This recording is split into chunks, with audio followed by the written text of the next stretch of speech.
খাওয়া কিন্তু শরীরের জন্য ভালো। অনেক সময়ই আমরা ডায়েটিং করতে গিয়ে কম খাই। কম খেলে কিন্তু শরীর সত্যিই ভালো থাকে।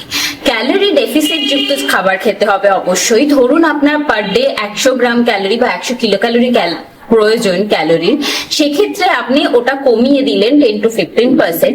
সেই কম পরিমাণ ক্যালোরি গ্রহণটা বা কম পরিমাণ খাদ্য গ্রহণটা আপনার শরীরের জন্য সত্যি কিন্তু ভালো।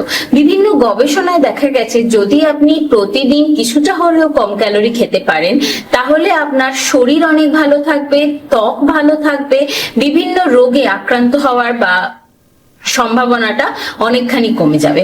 যেমন ধরুন উচ্চ রক্তচাপ, ডায়াবেটিস বা হাইপার টেনশন হতে পারে বা ওয়েট গেইন হতে পারে। এইরকম সমস্যাগুলো খুব সহজেই কমে যাবে যদি আপনি কম খাবার খান। কিন্তু কি ধরনের কম খাবার খাবেন তার জন্য অবশ্যই একজন বিশেষজ্ঞের পরামর্শ নেবেন।